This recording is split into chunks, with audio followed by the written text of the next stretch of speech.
আসসালামু আলাইকুম। যারা কাচ্চি খুব পছন্দ করেন, কাচ্চি ভাই বা কাচ্চি ডায়ানের মতো ঘরেই তৈরি করে ফেলুন মজাদার কাচ্চি বিরিয়ানি। তো এরকম মজাদার পারফেক্ট কাচ্চি বিরিয়ানি তৈরির জন্য প্রথমেই 2 কেজি খাসির মাংস নিতে হবে। অবশ্যই মাংসের পরিমাণটা একটু বেশি রাখতে হবে, এতে করে টেস্টটা বেশি পাবেন। কাচ্চির জন্য এখানে বাসমতি চাউলটা অবশ্যই 2 ঘন্টা পর্যন্ত ভিজিয়ে রাখতে হবে, তাহলে বিরিয়ানিটি ভালো হবে এবং পারফেক্ট হবে। তো এখানে আমি চালটাকে ভালোভাবে ধুয়ে ভিজিয়ে রেখেছি। এরপর আমি মাংসের মধ্যে টক দই, কাচ্চির মশলা এবং সব রকমের বাদাম বাটা, এখানে আমি বাদামটা পেস্ট করে নিয়েছি, আপনারা ব্লেন্ডারও করতে পারেন, পাটায়ও বাটতে পারেন। এগুলোকে ভালোভাবে মিশিয়ে নিতে হবে। তারপর আলাদাভাবে পেঁয়াজ, রসুন এবং মরিচ, আপনারা মরিচ চাইলে নাও দিতে পারেন। আমি এগুলো সবগুলো একসাথে ভালোভাবে ভেজে নিয়েছি, এগুলোও আমি দিয়ে দিব। এগুলোকে মাংসের সাথে মিশিয়ে ম্যারিনেট করে রাখবো কিছু সময়ের জন্য। তারপর এখানে আমি আলুগুলোকে জর্দার কালার দিয়ে মিশিয়ে ভেজে নিচ্ছি। আলুগুলোকে অবশ্যই বড় বড় সাইজে টুকরো করে নিতে হবে দৃশ্যমানের জন্য। এখানে আমি আলুগুলোকে ভালোভাবে ভেজে নিচ্ছি। এরপর আমি 2 ঘন্টা হয়ে গিয়েছে, এই চালের পানিটাকে আমি ফেলে দিব এবং ভালো পরিষ্কার পানি নিব এবং এতে পরিমাণ মতো আমি লবণ দিয়ে দিলাম এবং গরম মশলা দিয়ে দিলাম। এরপর এগুলোকে ভালোভাবে আমি বয়েল করে নিব। তবে নরম করা যাবে না, শক্ত শক্ত থাকতেই এই ভাতটাকে উঠিয়ে নিতে হবে এবং ছেঁকে নিতে হবে।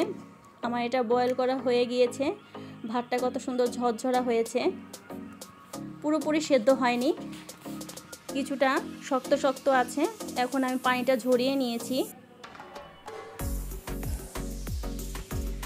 দেখছেন কত সুন্দর। এভাবে করে নিলে ভাতটা ভাঙবে না, আরাম থাকবে। এরপর আমি ভাতগুলোকে একটি পাত্রে দিয়ে দিব অল্প অল্প করে।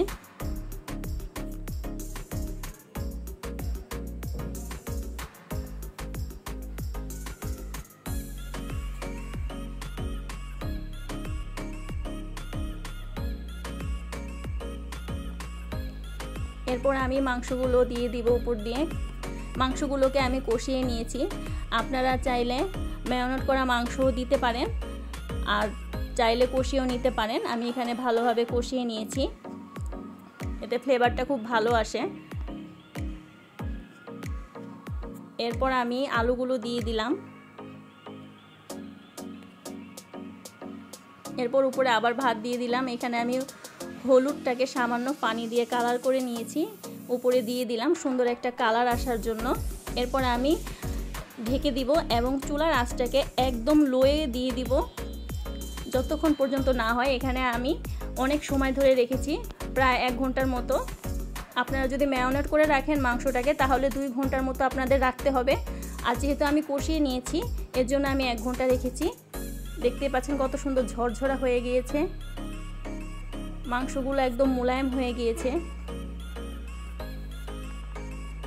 এভাবে ঘরে রান্না করলে সবাই চেটেপুটে খাবে, তখন কাচ্চি ভাই বা কাচ্চি ডায়ানে কেউ যাবে না, সবাই বলবে ঘরেই রান্না করেন।